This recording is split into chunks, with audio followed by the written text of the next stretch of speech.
जय हिंद साथियों, welcome to my YouTube channel. और पहला ही क्वेश्चन बहुत इंपॉर्टेंट है। देखिए, आज का पहला क्वेश्चन है कि सत्य के साथ मेरा प्रयोग के लेखक कौन है। और बहुत सारे बच्चे इस क्वेश्चन में कंफ्यूज होंगे और गलत आंसर देंगे। देखते हैं कितने लोग इस प्रश्न का सही जवाब बताते हैं कि सत्य के साथ मेरा प्रयोग के लेखक कौन है।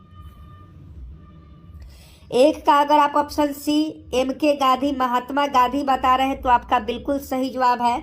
सत्य के साथ मेरे प्रयोग के लेखक कौन है, तो ये महात्मा गांधी है। महात्मा गांधी जी का ये आत्मकथा है सत्य के साथ मेरा प्रयोग।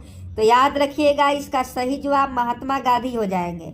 अगर क्वेश्चन पूछे कि सत्य के साथ मेरा प्रयोग के लेखक कौन है, तो महात्मा गांधी जी हैं। नेक्स्ट प्रश्न 2 नंबर देखिए, और सभी लोग आंसर करेंगे, ये नहीं कि आइए और देखिए चले जाइए, सभी लोग आंसर करेंगे। शेरशाह सूरी का मकबरा कहाँ है? फटाफट 2 नंबर का सही जवाब देंगे। शेरशाह सूरी का मकबरा कहाँ स्थित है? आप सभी जानते हैं कि शेरशाह सूरी ने GT रोड का निर्माण करवाया था, ग्रैंड ट्रंक रोड जिसे हम लोग कहते हैं। और शेरशाह का जो मकबरा है वह सासाराम बिहार में है। याद रखिएगा, शेरशाह सूरी का मकबरा कहाँ है, तो सासाराम बिहार में है। 2 का ऑप्शन है बिल्कुल सही जवाब हो जाएगा। नेक्स्ट प्रश्न देखिए कि भारत में सबसे पहले जनगणना किस वर्ष हुई थी। कि आप इस प्रश्न का सही जवाब देंगे, और इम्पोर्टेंट भी है कि भारत में सबसे पहले जनगणना किस वर्ष हुई थी। तो फटाफट जवाब बताइएगा कि भारत में सबसे पहले जनगणना किस वर्ष हुई थी। तो लॉर्ड मेयो के काल में हुआ था। आप सभी जानते हैं कि लॉर्ड मेयो के शासन काल में सबसे पहले भारत में जनगणना होती है, और यह 1872 में होती है। 1872 में लॉर्ड मेयो के काल में जनगणना होती है भारत में। तो 3 का अगर पूछे कि भारत में सबसे पहले जनगणना किस वर्ष हुई थी, 1872 में हुई थी। नेक्स्ट प्रश्न देखिए कि विश्व की सबसे लंबी नदी कौन सी है, फटाफट बताइएगा। आपको पहले भी बता दिए हैं कि विश्व का सबसे बड़ा, सबसे लंबा और सबसे चौड़ा तीनों बता दिए हैं। तो उम्मीद है कि आप इस प्रश्न का सही जवाब देंगे। विश्व की सबसे लंबी नदी कौन सी है? 4 का अगर आप ऑप्शन बी नील नदी बता रहे हैं तो आपका बिल्कुल राइट आंसर है। विश्व की सबसे लंबी नदी नील नदी है। तो 4 का ऑप्शन भी सही जवाब हो जाएगा। अगला प्रश्न 5 नंबर देखिए, भाग्यनगर किस शहर का प्राचीन नाम है? भाग्यनगर। 5 का फटाफट सही जवाब बताइएगा कि भाग्यनगर किस शहर का प्राचीन नाम है। तो 5 का ऑप्शन डी हैदराबाद बता रहे हैं तो आपका बिल्कुल सही जवाब है। शिप्रा नदी किनारे हैदराबाद स्थित, उज्जैन शिप्रा नदी किनारे है, और हैदराबाद मूसी नदी के किनारे है। और भाग्यनगर जो है वह हैदराबाद को ही कहा जाता है। आगे देखिए कि विश्व की पहली महिला अंतरिक्ष यात्री कौन थी। तो 6 का सही जवाब ऑप्शन सी हो जाएगा। वेलेंतीना तेरेस्कोवा जो है वह विश्व की पहली महिला अंतरिक्ष यात्री थी। तो इनका सही जवाब 6 का ऑप्शन सी हो जाएगा। अगला प्रश्न 7 नंबर देखिए कि भारत में सबसे पहला रेडियो प्रसारण किस वर्ष हुआ था। और उम्मीद है कि आप इस प्रश्न का सही जवाब देंगे कि भारत में सबसे पहला रेडियो प्रसारण किस वर्ष हुआ था।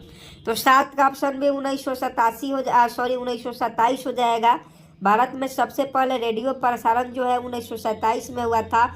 ऑप्शन भी सही जवाब हो जाएगा। नेक्स्ट प्रश्न देख लीजिए कि ऑस्कर अवार्ड जीतने वाले प्रथम भारतीय कौन है। फटाफट सही जवाब बताएंगे कि ऑस्कर अवार्ड जीतने वाले प्रथम भारतीय कौन है। ऑप्शन है भानु अथैया, बिल्कुल राइट आंसर है। लुसेंट का क्वेश्चन है कि ऑस्कर अवार्ड जीतने वाले प्रथम भारतीय कौन है, भानु अथैया है। नेक्स्ट प्रश्न देखिए कि रथ यात्रा प्रत्येक वर्ष कहाँ से निकाली जाती है। तो आप सभी जानते हैं कि रथ यात्रा जो है वह आपका पुरी से निकाली जाती है। रथ यात्रा कहाँ से निकाली जाती है, ऑप्शन सी बिल्कुल राइट आंसर हो जाएगा। आगे देखिए कि नोबेल पुरस्कार कुल कितने क्षेत्र में दिए गए विशिष्ट योगदान के लिए दिया जाता है।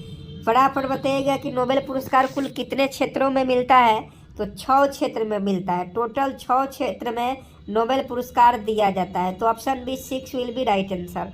नेक्स्ट प्रश्न देखिए कि इलाहाबाद का वर्तमान नाम क्या है। आप सभी जानते हैं कि पहले का जो इलाहाबाद था योगी जी के आने के बाद प्रयागराज हो गया है। प्रयागराज यह इसे कहा गया है इलाहाबाद को। तो ऑप्शन डी प्रयागराज बिल्कुल सही जवाब हो जाएगा, देवों की भूमि। आगे देखिए सलार जंग संग्रहालय कहाँ स्थित है। यह भी क्वेश्चन पूछा जाता है कि सलार जंग संग्रहालय कहाँ स्थित है?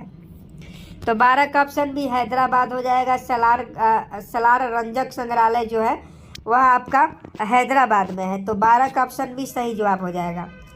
अगला प्रश्न देखिए कि भारतीय पुरातत्व सर्वेक्षण का मुख्यालय कहाँ स्थित है? भारतीय पुरातत्व सर्वेक्षण का मुख्यालय कहाँ स्थित है? तो इसका सही जवाब नई दिल्ली हो जाएगा। भारतीय पुरातत्व सर्वेक्षण का मुख्यालय नई दिल्ली में स्थित है। अगला प्रश्न देखिए कि किस राज्य के लिंगानुपात में महिलाओं की संख्या पुरुषों से अधिक है? तो आप सभी जानते हैं कि केरल राज्य जो है वहाँ 1084 महिलाएं हैं 1000 पुरुष पर। तो किस राज्य की लिंगानुपात में महिलाओं की संख्या पुरुषों से अधिक है? केरल है, 1084 महिलाओं की संख्या है। भारत किस गोलार्ध में स्थित है? ऑप्शन ए मान लीजिए दक्षिणी, ऑप्शन ए दक्षिणी है, ऑप्शन बी उत्तरी है, ऑप्शन सी पूर्वी है और ऑप्शन डी पश्चिमी है। फटाफट बताइए कि पृथ्वी किस गोलार्ध में स्थित है? फटाफट बताइए। तो 4 ऑप्शन है। भारत किस गोलार्ध में स्थित है? फटाफट बताइए। देखिए 15 का ऑप्शन ए हो जाएगा। 15 का अगर आप ऑप्शन बी बता रहे उत्तरी गोलार्ध, तो आपका बिल्कुल सही जवाब है। भारत किस गोलार्ध में है? तो भारत जो है उत्तरी गोलार्ध में स्थित है। उत्तरी गोलार्ध आपका बिल्कुल राइट आंसर हो जाएगा। देखिए वीडियो को लाइक नहीं किए हैं तो वीडियो को लाइक जरूर कर दें, क्योंकि बहुत ही इंपॉर्टेंट क्लास है और आपके एक लाइक करने से मोटिवेट होते हैं।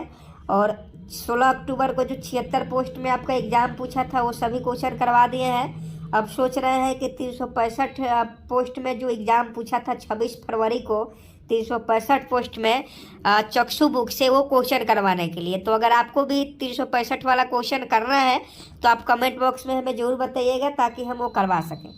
16 का सही जवाब देखिए कि गुब्बारा किस गैस से फुलाया जाता है? तो गुब्बारा जो है हीलियम गैस से फुलाया जाता है। गुब्बारा हीलियम गैस से फुलाया जाता है। आगे देखिए कुल्लू घाटी किस राज्य में स्थित है? तो अगर पूछे कि कुल्लू घाटी किस राज्य में स्थित है तो इसका सही जवाब हिमाचल प्रदेश बता दीजिएगा। कुल्लू घाटी किस राज्य में है? हिमाचल प्रदेश में है। अगला प्रश्न देखिए कि अधिकतम घने वनों से आच्छादित होने वाला भारतीय राज्य कौन सा है? देखिए पेड़ पौधे या वनों की संख्या सबसे ज़्यादा जो है वह आपका मध्य प्रदेश में है, क्योंकि यहाँ वनों का क्षेत्रफल अधिक है। तो इसका सही जवाब ऑप्शन डी मध्य प्रदेश हो जाएगा। पूछा जाता है कि अधिकतम घने वनों से आच्छादित होने वाला भारतीय राज्य कौन है? वो मध्य प्रदेश है। जगन्नाथ मंदिर का निर्माण किस शासक ने करवाया था? फटाफट सही जवाब बताइएगा कि जगन्नाथ मंदिर का निर्माण किस शासक ने करवाया था? तो 19 का ऑप्शन भी चोर गंगादेव हो जाएगा। चोर गंगादेव वंश के शासकों ने जगन्नाथ मंदिर का निर्माण करवाया था। तो चोर गंगादेव शासक बिल्कुल सही जवाब हो जाएंगे। आगे देखिए कि महादेव पहाड़ी किस राज्य में स्थित है? फटाफट सही जवाब बताएंगे। आप सभी जानते हैं महादेव पहाड़ी जो है वह मध्य प्रदेश में है। तो ऑप्शन ए सही जवाब हो जाएगा। आगे देखिए कि भारत का सर्वाधिक बड़ा तथा पुराना नौसेना जहाज कौन सा है? आपको बताना है कि भारत का सर्वाधिक बड़ा तथा पुराना नौसेना जहाज कौन सा है? तो ये आपका विक्रांत है। विक्रांत INS विक्रांत जो है वो भारत का सर्वाधिक बड़ा है और पुराना नौसेना जहाज है। अगला क्वेश्चन बहुत ही इंपॉर्टेंट है कि एशियाटिक सोसाइटी की स्थापना कब हुई थी? स्टार लगा लीजिए। एशियाटिक सोसाइटी की स्थापना कब होती है? तो आप सभी जानते हैं 1784 को एशियाटिक सोसाइटी की स्थापना होती है। एशियाटिक सोसाइटी की स्थापना 1784 को होती है।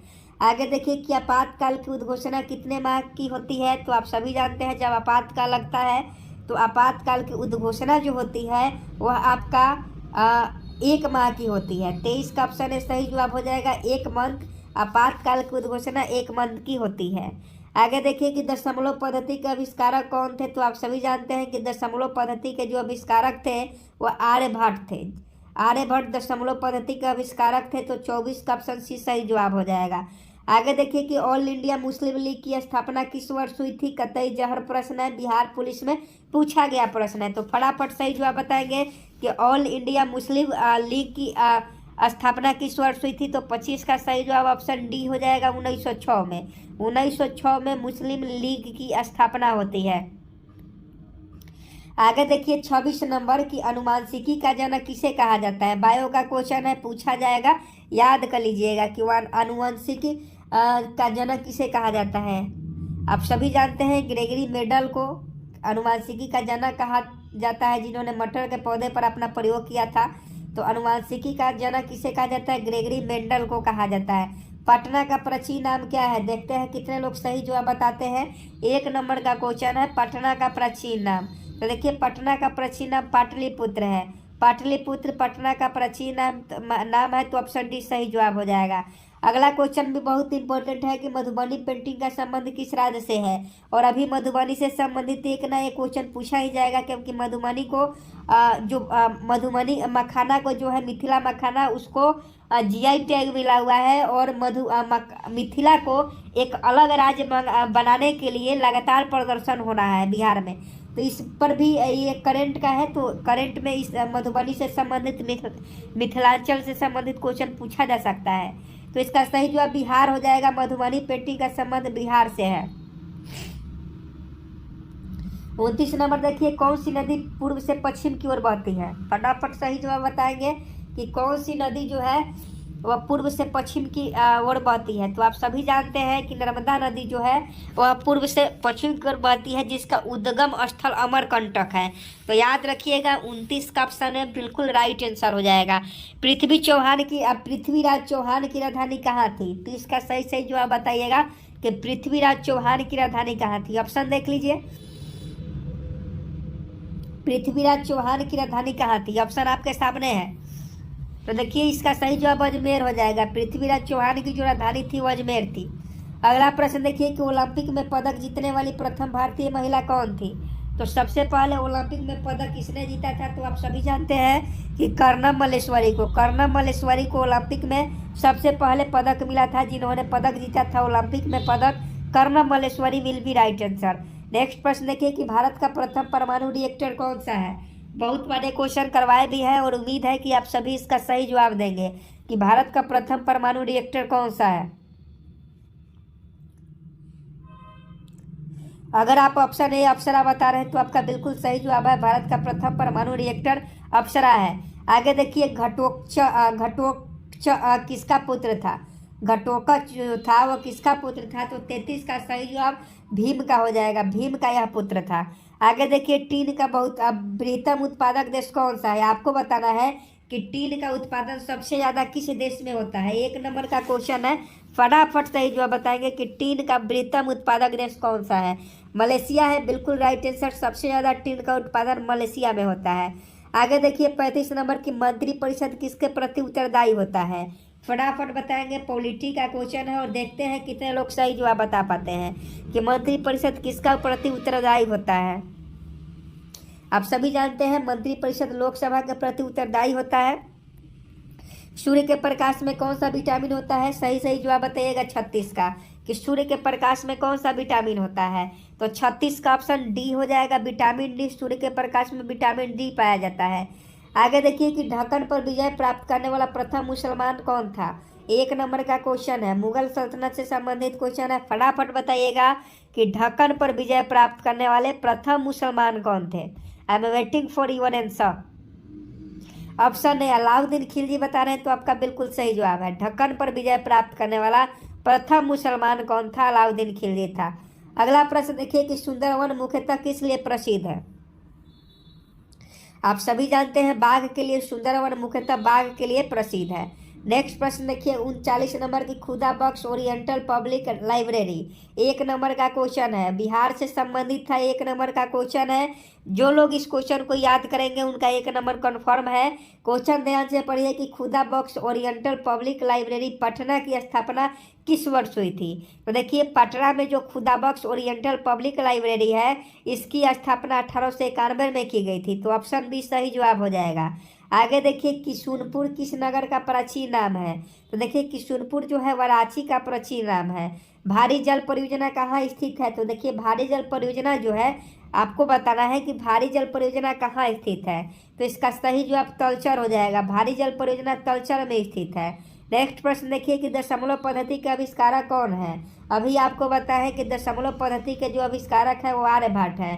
दशमलव पद्धति की शुरुआत किसने की? आर्यभट्ट नामक वैज्ञानिक ने की। आगे देखिए 43 नंबर की कन्फ्यूशियस का असली चीनी नाम क्या है?